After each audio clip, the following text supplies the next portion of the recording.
In fact मला तर आणखीन थोडी छान रँक एक्सपेक्टेड होती, बट हरकत नाही. कुछ ना होने से कुछ होना अच्छा होता है. आजूबाजूच्या गोष्टी बघणं, त्यांचा फक्त एक सामान्य नागरिक म्हणून न बघता त्याच्या मागचं लॉजिक बघणं, ह्या गोष्टी UPSC शिकवते थ्रू. त्यांनी जर आपल्याला काही बोललं तर ते मनावर कधी घ्यायचं नाही. म्हणून हो, टोमणे मारले लोकांनी, काही हरकत नाही, पण प्रत्येक वेळी मी त्याच्याकडे दुर्लक्ष केलं. अभिजित, आम्ही तुला आत्ता जेवढा पगार देतोय कदाचित त्याचा अर्धासुद्धा पगार मिळणार नाही रे तुला. तू जरी कलेक्टर झालास तरी त्याचा अर्धासुद्धा पगार मिळणार नाही तुला. आमच्या एवढा पगार कमवायला 10 वर्ष तिथे काम करावं लागेल. आणि मी त्यांच्या तोंडावर म्हटलं, सर पगार ही एकच गोष्ट नाही आयुष्यात जी हवी असते. UPSC पहिल्यांदा मी ऐकलं होतं माझ्या वडिलांच्या तोंडून, आणि लहानपणापासून त्यांनी माझ्याकडून युनियन पब्लिक सर्व्हिस कमिशनचा लॉंग फॉर्म पाठ करून घेतला होता. पण तेवढीच काय ती, म्हणजे लिटरली माझी तोंड ओळख UPSCची. त्याच्या पलीकडे माझी UPSCची ओळख नव्हती आणि मला असं वाटतही नव्हतं कधी मी UPSC करेन. नमस्कार, मी विष्णू साना. प्लेट्सअप मराठीमध्ये आपलं स्वागत आहे. UPSCचा निकाल लागला आहे आणि देशाला एक नवीन अधिकाऱ्यांची फौज मिळालेली आहे. अनेक जे अधिकारी आता होणार आहेत त्यांच्या वेगवेगळ्या कहाण्या आहेत, स्टोऱ्या आहेत, त्यांचा संघर्ष आहे. हे यश जरी त्यांना आता मिळालं असेल, त्यांची वाहवा आणि त्यांना अनेक शुभेच्छा आणि अभिनंदनाचा त्यांच्यावर वर्षाव होत असला तरी त्यांचा संघर्ष फार मोठा आहे आणि तो जाणून घेण्याचा माझा प्रयत्न आहे. माझ्यासोबत आहेत अभिजित आहेर, जे नगर जिल्ह्यातील पारनेर तालुक्यातील आहेत. त्यांना 734वी रँकने ते पास झालेले आहेत. त्यांची रँक पाहता त्यांना IRS हे सहज मिळू शकेल. त्यांच्याशीच मी संवाद साधण्याचा प्रयत्न करतो आहे. सर्वप्रथम खूप खूप अभिनंदन. तुम्ही आता IRS झालेले आहेत, पण तुमची माहिती काढली तर तुम्ही UPSC करायचं असं कधी ठरवलं नव्हतं. तुम्ही BTech केलं, त्याच्यानंतर तुम्ही काही दिवस जॉब केला आणि त्याच्यानंतर UPSC करून आता तुम्ही IRS UPSC क्रॅक केलेली आहे. तर कसं पाहता या प्रवासाकडे? म्हणजे एकंदरीत कोणी जॉब केल्यानंतर परत अभ्यास करण्याचं खूळ कोणाच्या डोक्यात येईल अशी फार कमी लोक असतात, पण ते तुम्ही केलं आणि त्याला यश पण मिळालेलं आहे. कसं पाहताय सगळ्या प्रवासाकडे? पाठीमागे वळून पाहताना काय आठवतं? सर्वप्रथम तर तुमचे खूप आभार, मला इथे बोलवलं तुम्ही. प्रवासाविषयी बोलेन तर अर्थात प्रत्येक ॲस्पिरंटचे स्वतःचा काही एक स्ट्रगल असतो. माझा तितका स्ट्रगल नाही, पण मी म्हणेन की माझा तर प्रवास खूप सुंदर आहे. कारण ह्या प्रवासामध्ये मला इतकं काही मिळालं आहे. कदाचित मला पूर्ण आयुष्य लागलं असतं जर मी जॉब करत असतो तर एवढं शिकायला, जेवढं मी ह्या गेल्या काही वर्षांमध्ये UPSCच्या माध्यमातून शिकलो आहे. नॉट जस्ट ॲकॅडमिक्स, बट मी म्हणेन की UPSCने मला माणूस म्हणून खूप घडवलं. मला इतक्या चांगल्या सवयी लागल्यात गेल्या काही वर्षांमध्ये. मग ते डिसिप्लिन्ड असणं असो किंवा प्रत्येकाशी अगदी हंबल होऊन बोलणं असो, कारण आयुष्य कधी कुठे नेईल काही सांगता येत नाही, आणि स्पेशली UPSCमध्ये तर नाहीच नाही. त्यामुळे खूप सुंदर प्रवास होता गेले काही वर्ष UPSCचा. अनेकांच्या मनात कुतूहल आहे की UPSC क्रॅक केली म्हणजे अधिकारी होतं. नेमकं त्यांना असं वाटतं की काय म्हणजे UPSC परीक्षेमध्ये काय? आता तुम्ही असं म्हणालात की UPSCने मला माणूस म्हणून घडवलं आणि बऱ्याच गोष्टी शिकायला मिळाल्या. काय असतं बरं UPSC अभ्यासक्रमामध्ये? मला असं वाटतं 2 वेगवेगळ्या याच्यामध्ये आपण डिवाईड करू शकतो ही गोष्ट. एक म्हणजे जे ॲकॅडमिकली जो अभ्यास आहे, त्यांनी जो सिलेबस डिफाईन करून दिलेला आहे, be it for prelims or for mains or for interview. तर almost everything that is happening around us, almost everything that is under the sun, ह्या सगळ्या गोष्टी आहेत UPSCच्या अभ्यासामध्ये. आणि कारण सिलेबस स्पेशली प्रिलिम्सचा डिफाईन नसल्यामुळे तुम्ही म्हणू शकत नाही की हे कुठून आलं, आणि अशाच अर्ध्याहून जास्त गोष्टी तर अशाच असतात असं बघून असं वाटतं हे कुठून आलं, पण त्या गोष्टी येतात. सो मला असं वाटतं की प्रचंड अभ्यास आणि प्रचंड जागरूक तुम्ही असावं लागतं आजूबाजूच्या गोष्टी बघताना. अच्छा, ही गोष्ट झाली, मग ह्याच्या मागे बेसिस काय होता, जर सुप्रीम कोर्टने ही पॉवर वापरली तर कोणतं article, for example article 142. So आजूबाजूच्या गोष्टी बघणं, त्यांचा फक्त एक सामान्य नागरिक म्हणून न बघता त्याच्या मागचं लॉजिक बघणं, ह्या गोष्टी UPSC शिकवते थ्रू इट्स करिक्युलम. आणि दुसरी गोष्ट म्हणजे UPSCमध्ये एवढं जास्त कॉम्पिटिशन आहे, त्यामुळे प्रत्येक वेळी तुम्ही अटेम्प्ट द्याल आणि तुम्ही प्रत्येक वेळी पहिल्याच अटेम्प्टमध्ये IAS व्हाल असं नसतं. UPSC देतो म्हणजे इनफॅक्ट UPSCचं median number of attempts to get selected is around 3. त्यामुळे ऑलमोस्ट प्रत्येक ॲस्पिरंट काही ना काही फेल्युअर बघतो. आणि मला असं वाटतं खरोखर म्हणजे लहानपणापासून ऐकलं होतं, पण UPSCतून येऊन कळलं की failures are the best teachers. खूप शिकायला मिळालं, कारण प्रत्येक वेळी तुम्ही पडल्यानंतर तुम्हालाच उठायचं आहे आणि तुम्हालाच लढायचं आहे, आणि ते करण्यासाठी लागणाऱ्या क्वालिटीज तुम्ही स्वतःच्या अंगी बाणवता ह्या प्रवासामध्ये. म्हणून मी म्हणालो की UPSC माणूस म्हणून सुद्धा खूप घडवतं. हा कितवा अटेम्प्ट होता अभिजित आपला? माझा 5वा अटेम्प्ट होता. पहिले काही अटेम्प्ट मी जॉब करत असताना प्रिपेअर करत होतो, त्यामुळे मला पूर्ण वेळ अभ्यास करता आला नाही. म्हणून मी 2021मध्ये जॉब सोडून पूर्ण वेळ अभ्यास करण्याचा निर्णय घेतला. आणि गेल्या काही वर्षांमध्ये मी 4 मेन्स लिहिल्यात, including 1 for forest and 3 for civils, आणि मी MPSCच्या सुद्धा 2 मेन्स लिहिल्यात. निकाल लागल्यानंतर अशी होती का अपेक्षा की आपल्याला यावेळेस रँक येऊ शकेल आणि आपलं क्रॅक करील आपण यावेळेस UPSC? अर्थात प्रत्येक वेळी इंटरव्ह्यू झालेल्या प्रत्येकच कॅन्डिडेटला अशी अपेक्षा असते की I want to see my name in that holy PDF. मला सुद्धा होती. इनफॅक्ट मला तर आणखीन थोडी छान रँक एक्सपेक्टेड होती, बट हरकत नाही, कुछ ना होने से कुछ होना अच्छा होता है. आणि म्हणून मला असं वाटतं की हो, छान आहे, आणखीन करता येईल, अजून प्रयत्न करता येतील. निकाल लागल्यानंतर पहिला फोन करून कोणाला सांगितला येस मी पास झालो? माझ्या वडिलांना फोन केला होता. एक खूप छान मोमेंट होता तो, कारण त्यांची लहानपणापासून खूप इच्छा होती की मी प्रशासनामध्ये जावं. म्हणून अर्थात आई आणि वडील आणि काका काकू या सगळ्यांना मी पहिला फोन केला होता. आई वडील काय करतात तुमचे? माझे वडील प्राचार्य आहेत, मुलिका देवी महाविद्यालय Nighoj, new arts commerce and science college याची ब्रांच आहे ती. आणि माझी आईसुद्धा new arts commerce and science कॉलेजमध्ये फिजिक्सची प्रोफेसर आहे. मग तुमचं प्राथमिक शिक्षण, माध्यमिक शिक्षण आणि महाविद्यालयीन शिक्षण कुठे झालं? आणि या शिक्षण घेत असताना अनेकांच्या मनात लहानपणी प्रश्न असतो की आपण या नोकरीमध्ये गेलं पाहिजे, ते कुतूहल असतं. तर तुमच्या डोक्यात काय होतं त्यावेळेस? 2 प्रश्न तुम्हाला जोडून विचारले. दोन्ही प्रश्नांची सोबत उत्तरं देईन. माझं 1ली ते 4थीचं शिक्षण हे पारनेर विनायक विद्या मंदिर इथून झालं. 5वी ते 12वी मी विद्याधाम प्रशाला शिरूर इथे होतो. लहानपणी तर डोक्यामध्ये होतं की मला शास्त्रज्ञ व्हायचं आहे. मला अब्दुल कलामांची पुस्तकं वाचण्यात आली होती, त्यामुळे असं वाटायचं की मला शास्त्रज्ञ व्हायचं आहे. पुढे जाऊन असं वाटायला लागला की मला संगीतकार व्हायचं आहे, कारण पुढे संगीताची खूप आवड लागली, खूप म्युझिकल इन्स्ट्रुमेंट्स वाजवायला लागलो होतो. पण जेव्हा 10वी आणि 12वी अभ्यास करण्याची वेळ आली, झटून अभ्यास केला, अभ्यासामध्ये चांगले मार्क्स मिळाले, तेव्हा घरच्यांचं म्हणणं आलं की ठीक आहे, तुला जे करायचं ते कर, आधी एक अशी चांगली डिग्री घे. आणि म्हणतात की माणूस काय करायचा हा निर्णय आजकाल भारतामध्ये इंजिनिअरिंग झाल्यानंतर घेतो. तसंच काहीसं माझं झालं. कॉलेज ऑफ इंजिनिअरिंग पुणे इथून मी BTech मेकॅनिकल केलं. तिथून पुढे सुद्धा मी ठरवलं की कॉलेजमध्ये असताना 4th इयरमध्ये असताना खूप छान प्लेसमेंट झाली, कॅम्पस प्लेसमेंट माझी वर्लपूल कॉर्पोरेशनमध्ये. सो मी तिथे जॉब करत होतो. आणि जॉब करत असताना मला कुठेतरी असं वाटलं की काहीतरी मिसिंग आहे. अर्थात जॉब खूप फायनान्शियल रेम्युनरेशन म्हणाल तर खूप छान होता, टेक्नॉलॉजिकल इन्साईट्स खूप छान होते, पण तरीसुद्धा एक लार्जर इम्पॅक्ट त्यामध्ये मिसिंग होता. कारण मी जे काही करत होतो, जे काही माझं इनोव्हेशन होतं, it was all affecting some fridges, some instruments, some equipments. पण एक समाजावरती त्याचा काहीच तसा फरक पडत नव्हता, सॅटिस्फॅक्शन मिळत नव्हतं अर्थात. म्हणून ठरवलं की असं काहीतरी करूयात की ज्यातनं खऱ्या अर्थाने समाजाची सेवा करता येईल, किंवा ॲटलिस्ट लोकांशी इंटरॅक्ट करता येईल. UPSCकडे कसे वळालात? चांगला जॉब होता, सगळं सुरळीत चालू होतं, फक्त सॅटिस्फॅक्शन मिळत नव्हतं, समाधान मिळत नव्हतं, म्हणून हे जॉब स्किप केला की वेगळं काही डोक्यात चालू होतं? आणि UPSCबद्दल कधी पहिल्यांदा ऐकलं आणि कशा आकर्षित झाला? जॉब माझा खरंच खूप छान होता. इनफॅक्ट कोर मेकॅनिकलमध्ये अगदी टेक्नॉलॉजी ड्रिव्हन काम होतं.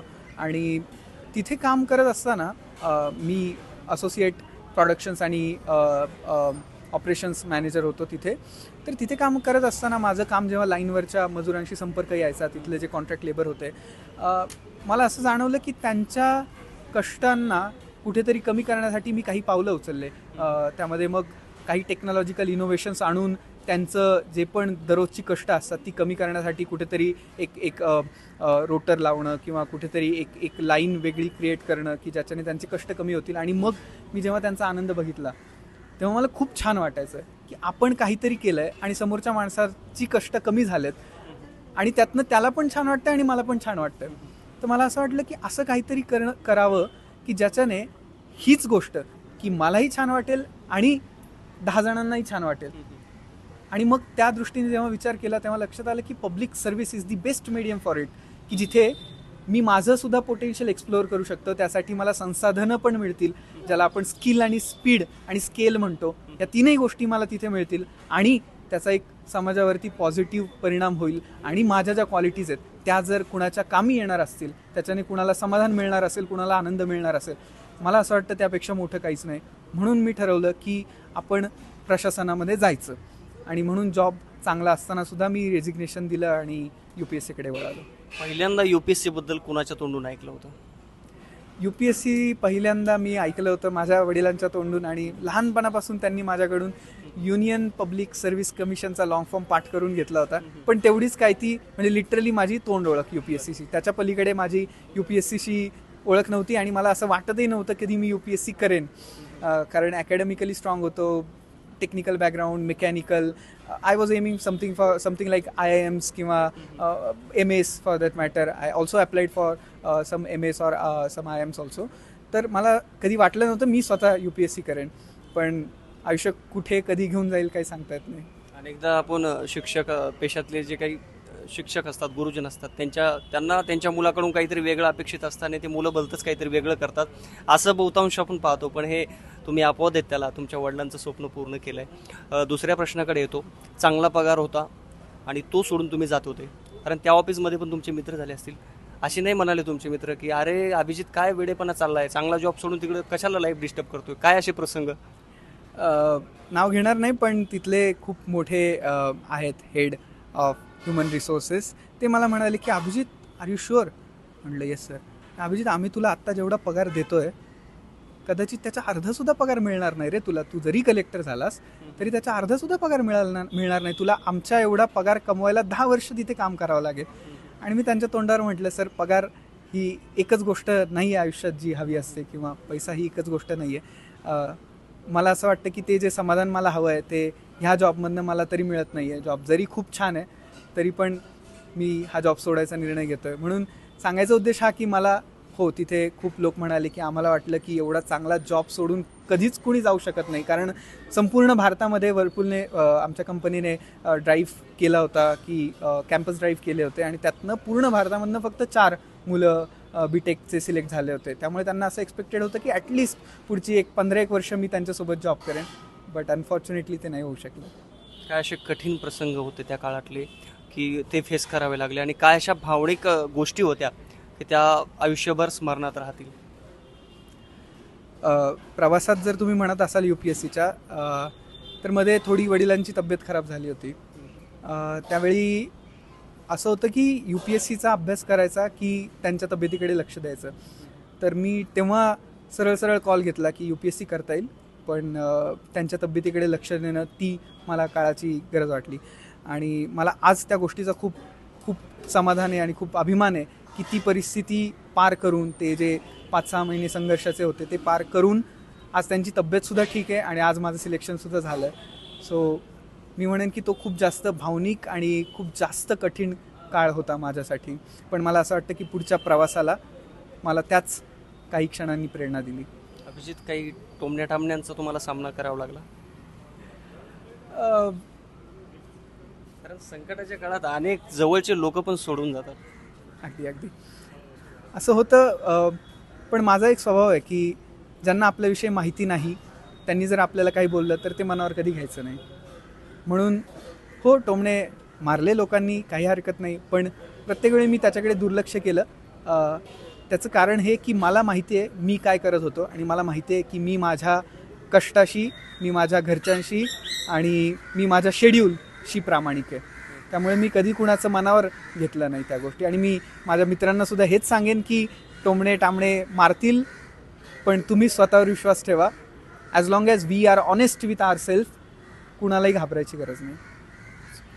तुम्ही मेन्ससाठी स्पेशल विषय कुठला निवडला होता? माझा सोशिओलॉजी ऑप्शनल होता. तो माझा स्पेशल विषय होता. म्हणजे 5 अटेम्प्ट दिले त्याला तोच निवडला होता? हो. काय स्पेशल कारण? जेव्हा मी UPSCमध्ये यायचं ठरलं तेव्हा एक ऑप्शनल घ्यायचा होता. हो. काय स्पेशल कारण? जेव्हा मी UPSCमध्ये यायचं ठरलं तेव्हा एक ऑप्शनल घ्यायचा होता. तेव्हा मी सगळ्या विषयांच्या इंडायसेस वाचल्या, मी बघितलं की काय काय सिलॅबस आहे.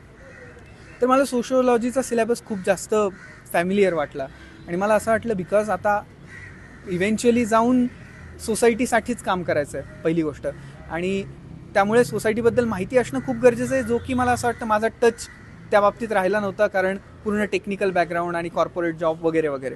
एक ते कारण, आणि दुसरं कारण हे की सोशिओलॉजी बऱ्यापैकी स्कोरिंग विषय आहे. This is a very practical reason, but अर्थात आपण we are here to get more and more marks, आणि जिथे ते मार्क्स मिळण्याची शक्यता जास्त, मला असं वाटतं तो ऑप्शन निवडला पाहिजे, म्हणून मी सोशिओलॉजी निवडलं. मुलाखतीमध्ये असे कुठले प्रश्न चॅलेंजिंग होते? मुलाखत माझी खूप इंटरेस्टिंग झाली तशी पाहिलं तर. काही खूप टॅकी क्वेश्चन्स विचारले गेले, आणि बरंच प्रयत्न झाला की त्यांनी मला डिस्टॅबिलाइज करण्याचा, ग्रिल करण्याचा प्रयत्न केला. उदाहरण द्यायचं झालं तर मी 2 प्रश्न सांगेन. एक म्हणजे त्यांनी मला विचारलं, अभिजित तुला काय वाटतं आपल्या भारतासाठी सगळ्यात योग्य फॅमिली अरेंजमेंट कोणती आहे? तर मी त्यांना म्हटलं, सर मला असं वाटतं की कुठे ना कुठे जॉईंट फॅमिली असायला हवी. तर ते म्हणे, मला अभिजित का असं वाटतं? म्हटलं, सर आज considering the fact that both parents of children are working, त्यांच्याशी बोलायला, त्यांच्यावर संस्कार करायला कोणीतरी हवं म्हणून.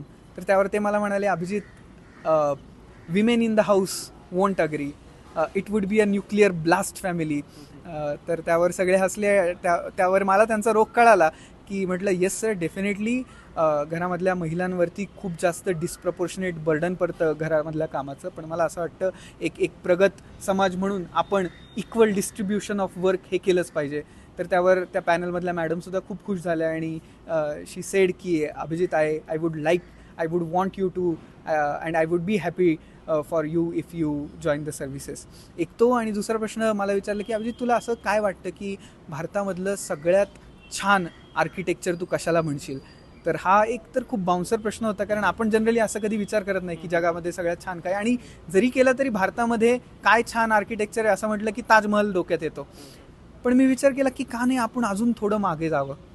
तेव्हा माझ्या डोक्यात आलं की, आणि मग मी उत्तर दिलं, म्हटलं सर कैलाशनाथ टेम्पल जे एलोरा वेरूळ केव्हमध्ये आहे.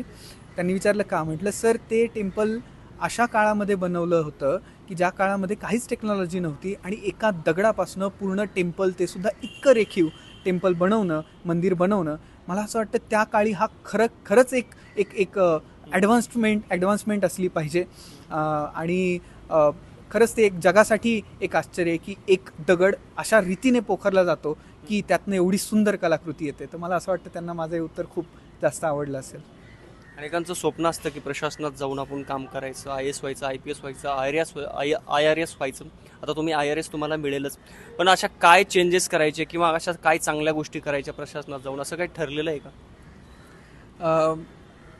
मला असं वाटतं की पुढची 30 वर्ष ही भारताच्या इतिहासातली सगळ्यात महत्त्वाची 30 वर्ष असतील, कारण आपण स्वप्न बघतोय की भारत एक विकसित देश 2047पर्यंत, स्वातंत्र्याच्या 100 वर्षानंतर आपण बनवणार आहोत. तर त्यासाठी मला असं वाटतं की आजच्या अधिकाऱ्यांचं, इस्पेशली तरुणाईचं खूप मोठं योगदान त्यामध्ये असणार आहे, आणि ह्या क्रुशियल आणि क्रिटिकल जंक्चरवर मला प्रशासनात जायला मिळतं आहे, तर मी डेफिनेटली त्याचा खूप जास्त फायदा करून घेईन. मला असं वाटतं की आज जर आपल्याला कोणती सगळ्यात जास्त गरज आहे तर ती म्हणजे वेगवेगळ्या टेक्नॉलॉजीजचा प्रशासनामध्ये वापर करणं. सो अगदी असं काही ठरलं नाही, पण मला एवढं माहिती आहे मी जिथे जाईन तिथे ह्या state of the art technology B it, artificial intelligence B it, blockchain technology B it, quantum technology, या सगळ्यांचा वापर करून जेवढा जास्त प्रशासन इफिशियंट बनवता येईल आणि जेवढं जास्त ते लोकाभिमुख बनवता येईल, जेवढं जास्त लोकांपर्यंत त्याला पोचवता येईल तेवढं पोचवण्याचा प्रयत्न असेल. अभिजित, इथेच थांबायचं, IRS करायची की पुन्हा एकदा चान्स घेऊन रँक सुधारून IAS IPS साठी प्रयत्न करायचा आहे परत? मला असं वाटतं की माणसाने स्वतःचं पोटेन्शियल कायम चेक करत राहिलं पाहिजे, चेक करावं. मला असं वाटतं की I can do better than this. So definitely मी अजून काही अटेम्प्ट्स घेईन, आणि I will definitely try to improve my rank and get into IAS. आत्ता जे तुम्हाला यश मिळालंय ते कुणाला समर्पित करणार?